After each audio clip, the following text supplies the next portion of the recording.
చేసుకోవాలి. ఇది మనది, ఇది నాది, దీన్ని పెంచుతాము, మెరుగైన సేవలు అందిస్తాము, ప్రమాణాలతో కూడిన విద్యను అందిస్తామనే ఆలోచన మన అరే ప్రైవేట్ స్కూల్కు పోవాలి, ప్రైవేట్ ఆసుపత్రులు పోవాలి కాదు. ఈరోజు సర్కార్ మీ మీద కోట్ల రూపాయలు వెచ్చిస్తున్నది, ఖర్చు చేస్తున్నది కనుక మన ప్రభుత్వ కళాశాలలే కానీ, ప్రభుత్వ పాఠశాలలే కానీ, ప్రభుత్వ ఆసుపత్రులే కానీ మనం పెంపొందించుకోవాలి, పటిష్టపరచాలి. మన సేవలు ఆడ రెడీగా ఉంటాయి, మనం సేవలు అందించుకోవాలి. ప్రతి ఒక్కరికి చెప్పాలి మన తల్లిదండ్రులకు, మనము ప్రభుత్వ పాఠశాలకు పోదాము, మనం ప్రభుత్వ కళాశాల చదువుకుందామనే ఆలోచన ఎప్పటికీ మనకు ఉండాలి.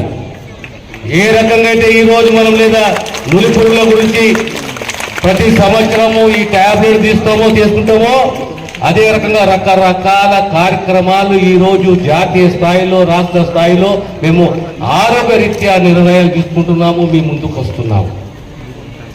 కనుక మీకు రేపు భవిష్యత్తులో కూడా నిన్నాక మొన్ననే మేము యోగా ఉత్సవాన్ని మొదలుపెట్టాం. ఇక్కడ నెక్లెస్ రోడ్లో రేపు అంతర్జాతీయ యోగా దినోత్సవం. యోగా అంటే తెలుసా మీకు? తెలుసా యోగా అంటే? ఈ దేశానికి, ప్రపంచానికి, మానవాళికి అన్నిట్లో గొప్ప వరం ఇచ్చింది, బోధన కలిగించింది, అందించింది ఏది అంటే so yoga should be part our life.